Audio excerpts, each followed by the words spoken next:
You're listening to Navigating Eldercare, where you'll find guidance and answers for every step of the eldercare journey. Each week, eldercare advocate Laura Daniels brings you expert insights and practical solutions to help families and professionals make confident care decisions. Hello, my name is Laura Daniels, founder of Care Advocates and your host for Navigating Eldercare. For years, I have been helping families, medical providers, doctors, case managers, social workers, nurses find the right solutions for seniors in transition, whether that is after a hospital stay, a rehabilitation stay, or when care needs at home have changed. We assist in finding the right care options. I started this work because I saw how overwhelming and confusing the elder care process can be, and I wanted to be a guide and a resource for families and professionals. Each week on Navigating Elder Care, we tackle the real questions and challenges that families and providers face during a care transition. In my business and in my work at Care Advocates, we walk alongside families every step of the way. We meet with families, clients, and providers to create a customized care plan. When someone has had a change in health and is needing more assistance after a stroke or a physical decline, such as bathing, dressing, toileting, mobility assistance, we provide them with options such as residential care homes, assisted living communities, memory care communities, or care coming into the home, along with community resources that can support that.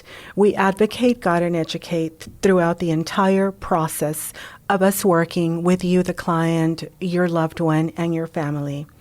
Most importantly, we provide ongoing solutions and support. You can reach me at 210-669-2222 for a free consultation. The care journey should never feel overwhelming. It should feel guided, supported, and understood. Welcome back to Navigating Elder Care. I am your host, Laura Daniels, and in today's episode, we're going to discuss what we at Care Advocates, what we do, and how we guide families through one of the hardest decisions, and that is moving someone into care or just accessing care and what those options are. Why does navigating elder care feel so overwhelming? And that's because it is. If you have a loved one that has had a change in health, a physical decline, if you are listening right now while you're juggling that decline, that next doctor's appointment, phone calls, family opinions, and that constant knot in your stomach, this episode is for you. This is a very difficult transition, very difficult decisions, and it feels hard because it really is. Families are thrown into this with no warning. No one plans elder care the way that they plan for child care or for a savings account or for retirement. Most families are dealing with a fall, stroke, dementia, diagnosis, or a hospital discharge all of a sudden, and most families enter into this during a crisis. People do not start this journey calmly. They begin scared because they do not know what the next steps are. And all of a sudden, everyone becomes an expert. Mom fell, and everyone has a story, and most of those stories are not even relevant. Siblings, neighbors, coworkers, Google, Facebook groups, everything is so confusing. And if you are feeling overwhelmed, it's because it is overwhelming. There is really no roadmap, no handbook, no timeline, no clear starting point. You are expected to make life-changing decisions immediately, sometimes without any advocacy or a guide. There is so much information, no true clarity at times. There's Google overload. There's conflicting advice when you start reading. And this can be very overwhelming. Our system is truly fragmented. The healthcare system is not built for families. Hospitals move very, very quickly. Rehabilitation focuses on short-term progress.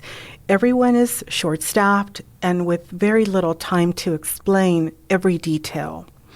Hospital rehabilitation, long-term care, the system is not designed to be simple. It can be very complicated. And families are pretty much left alone for them to connect all of the dots. And that's where we come in and just finding what the next steps are and assisting you with all the care options and all the answers that you need. So what happens when your loved one is no longer able to live alone? One of the hardest decisions that families face is knowing when the time is for them to seek care for a loved one or for themselves. Often that moment comes when they are no longer able to safely or consistently care for themselves, when a caregiver's emotional, physical, and practical capacity has been reached. Signs that care may be needed include a decline in physical health or cognitive abilities, increased safety risks such as wandering, falls, noticeable strain on the caregiver's own health and well-being. Seeking care is not giving up. It is choosing dignity and support for you and your loved one. Deciding when the right time is to move a loved one into care or to simply start accessing care at home is one of the most emotional and difficult crossroads a family can face. It's not just about the logistics of that decision. It's a heart decision, H-E-A-R-T, a heart decision. It often comes with layers of love, guilt, hope, fear, and uncertainty. And many families struggle because there's rarely a single clear moment. Instead, there's a lot of small little signs that begin to add up. For example, I got a call from a client this morning who was issued a notice of Medicare Non-Coverage, and that's pretty much a letter saying that they have to leave a skilled nursing facility within days. And, mom had a stroke. She hasn't planned for anything. She has been given a discharge date of possibly Friday. So at this moment, she's trying to figure out what the next steps are. And of course, mom isn't able to go home. So we are going to provide her with care options that are going to assist mom with all of her care needs: bathing, dressing, toileting, meals, housekeeping, etc. So again, this is one of those situations where things become a crisis and things are not planned. So this daughter is left with just 4 days to make a big decision for her mom's care. The time to explore care options is often when your loved one can no longer consistently or safely care for themselves, or when the caregiver demands begin to exceed what one person or family can reasonably provide. And when it comes to accessing care or seeking care, 90% of the calls that we get are like the example I just gave you. It comes within a crisis, right? They're being issued a discharge letter. They only have a few days to make a decision, or mom fell and fractured her hip, or dad wandered out the door. So it's good to plan ahead and just to really explore what the options are and not have to do this in the moment of crisis. Key indicators that somebody may need care may include increasing confusion, memory loss, frequent falls, missed medication, changes in hygiene, wandering, or emotional and physical exhaustion for the caregiver that's caring for a loved one. Equally important is recognizing your capacity as a caregiver when it's reached its limits. Caregiver burnout is real when caregiving begins to affect your health, your relationships, sleep, emotions, or work, and it is no longer sustainable or safe. It's for either you or your loved one that you're caring for. Know that seeking care, seeking possible placement to an assisted living community, memory care community, does not mean that you are giving up. It doesn't mean that you love them any less. It means that you want them to be supported, dignified, and safe. And you also want to maintain that relationship that you have. Instead of being the caregiver, the cook, the nurse, everything else, you don't want to lose yourself trying to meet needs now that require more than one person. You always want to remain that family member, that daughter, that spouse. Moving a loved one into care can be a huge turning point, one filled with relief, stability, and renewed connection. It allows families to shift from doing everything to just being present, engaged, and emotionally available. And once again, being that daughter or that spouse, just the family when you visit. Choosing care is not the end of your role. It is simply the beginning of a new chapter where love continues, just support it in a different way. we're going to take a closer look, and expand on 3 signs and patterns that can help you determine when it may be an appropriate time to transition your loved one into care. And these include, number 1, safety and the ability to self-care; 2, cognitive and emotional changes; and 3, caregiver burnout. So let's look at these 3 closely. When we talk about safety and the ability to self-care, your loved one, does your loved one have difficulty with daily tasks? Are they struggling with bathing, dressing, eating, or just using the bathroom, needing more assistance on a daily basis with their activities of daily living? These can be signs that it's time to transition your loved one into care or bring care into the home. Safety concerns: are they having multiple falls? Are they forgetting to take their medication? Are they not able to manage chronic health conditions? Are they neglecting their own personal hygiene? Also, looking at the home, are they unable to keep up with household chores? Is the home no longer safe or suitable for their needs? One of the biggest signs that we see is when families are visiting during the holidays, and you visit your mom and dad, and you find that there are stacks and stacks of mail, or the refrigerator is either full or empty, expired food, clutter. So all of those are signs that perhaps they're needing assistance.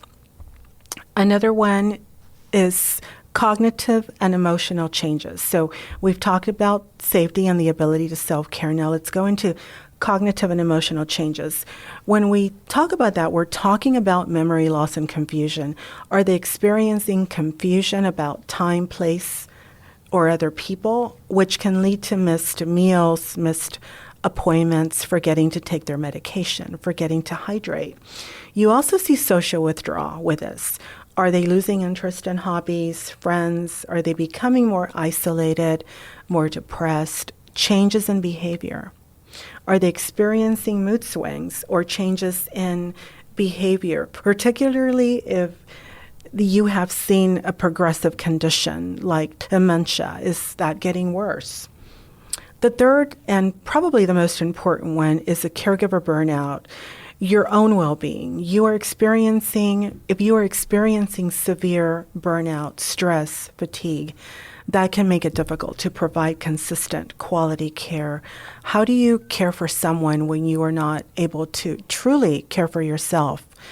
That's very important. The inability to provide the needed support, your own home environment, your own personal obligations, your schedule may not equip you to provide the level of care that your mom or your spouse requires. It's very overwhelming, and caregiver burnout is very real. The next steps that we talk about is really deciding on care and planning. You need to observe and document. It's important to really keep track of what's going on, behaviors, including incidents that may happen. Another important thing to do in next steps is consulting a professional. Talk to your loved one's doctor or geriatric specialist for a comprehensive medical and cognitive assessment. Their professional recommendation can provide you objective insights, and it will even validate what you are thinking, right? So that you're not that person that's presenting the information to mom or dad. If you have a medical doctor presented, they seem to take it better, right? It's someone of authority. Just if they're not able to safely stay home, those recommendations can come from your family doctor. Discussing it as a family. Include your mom, your family, your dad in the conversation as much as possible, focusing on their needs, their preferences, and most importantly, safety. It's important to frame the move as a way to enhance their quality of life and allow you to focus on you being their loved one rather than the full-time caregiver or part-time caregiver. Exploring options. Researching what the different types of care facilities are is important. Doing your homework before a crisis happens, knowing what options are available out there, such as residential care homes, assisted living communities, memory care communities, and taking tours of these places, really looking to see what the cost is, the staffing ratio, where you think mom or dad would be a better fit in these places. There's also other options, such as respite stays. That's another option. A trial assisted living respite is a good option, just to try something for a few weeks. If you need a break or someone's leaving on vacation or having surgery, having your loved one do a short-term stay can be a good way to try out assisted living. Temporary in-home care can also be another option. Bringing in hourly caregivers into the home is another way to explore these care options without making it so final. It's just temporary. It's a trial. We're going to see how this goes. Planning ahead. It is better to plan the move and the care proactively before a crisis occurs, as emergency placements can be more stressful for everyone involved. And as I've said before, 90% of all the placements we do happen immediately. We get calls from hospitals, rehabs, mom's being discharged on Friday, Dad Phil broke a hip, he can't go back home, I need to find something now. So it's becomes very stressful, and it's great to have a plan of what the care is going to look like. What type of care does your loved one want before a crisis occurs? So mom fell, or dad had a stroke, or you have to make an immediate decision, or you just simply want to plan ahead. Have you ever wondered where to start when thinking about finding care for your loved one, whether it's tomorrow or in a few months?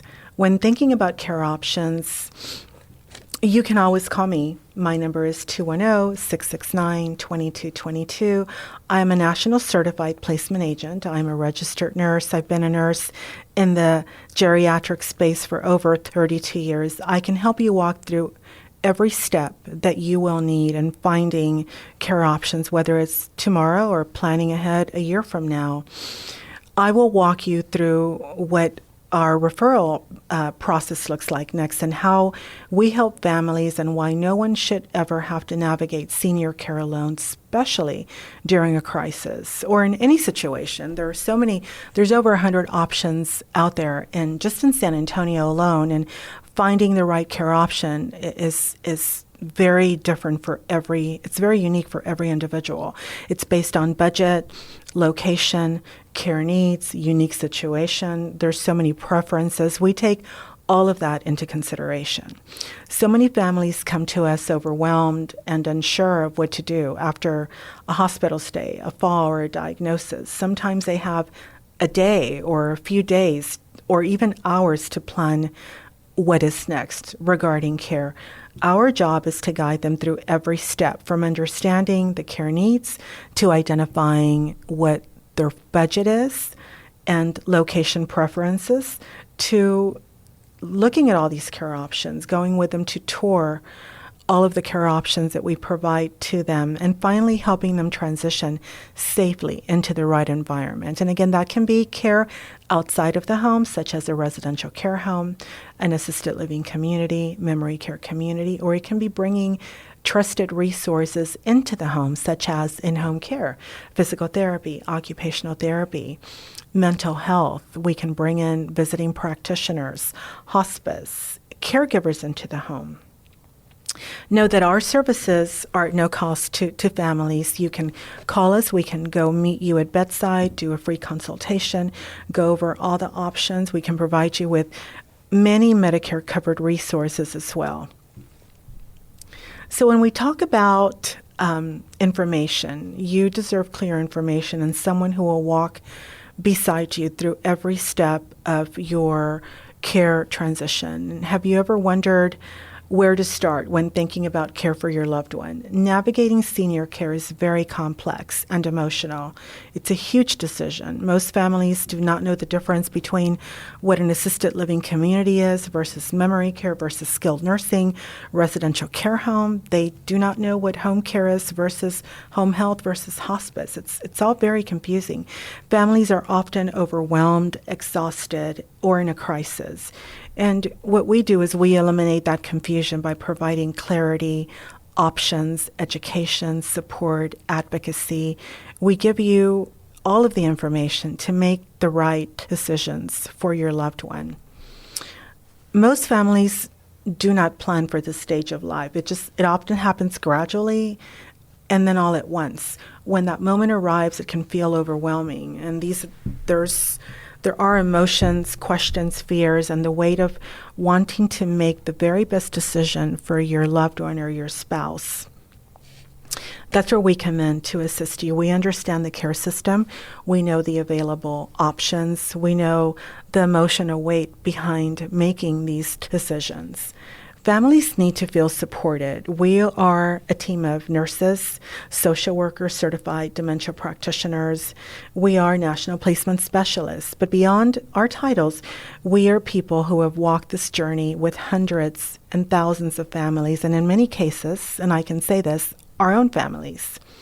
We understand both the care system and the human side of these big decisions. But most importantly, we are advocates who understand clinically and emotionally what your loved one needs. Our role is to carefully guide you, support you, and match your loved one with the most appropriate and safest care setting. We take the time to understand who your loved one is, their medical needs, their personality, their routines, what brings them joy, comfort, and dignity, not just for the loved one that you're placing, but we also consider what you're going through and what your wishes are. Know that we are partnered up with hundreds of trusted care options, including assisted living facilities, memory care communities, residential care homes. We work with a lot of services that come into the home as well. Each one is vetted to ensure safety, dignity, and compassionate care. Know that you don't have to walk this alone. We walk this journey with you every step of the way. You do not have to do this by yourself. We walk beside you step by step until you feel peace, clarity, and confidence in the decision that you are making. And this journey can take 4 hours. Sometimes it takes years. We work with clients over a few years that are not ready to make a move, but they keep in touch with us. We keep in touch with them until they're ready to either place their loved one into a memory care or bringing care into the home. When families come to me, they often say, I don't know where to start. And what I tell them is you don't have to do this alone. We do this every day. From the moment we connect with you, your journey becomes our journey. I walk this with you. I listen to your fears, your hopes, your questions, and help you make decisions that feel thoughtful, supported, and right for your loved one. This part of the journey doesn't end once we find placement or bring care into the home. That's where a new phase of support begins. After a family chooses a care setting, we stay connected because we want to make sure that the transition feels right, that the care setting is meeting the expectations, and that your loved one is adjusting comfortably. We check on you the first 48 hours, then 1 week after, and 1 month after that, and as needed. Know that we are always here for you as a resource to provide education, advocacy, and support. Navigating elder care can feel overwhelming because it's unfamiliar, emotional, and complex, but it becomes simpler when you slow down and focus on what truly matters and stop trying to do it all by yourself.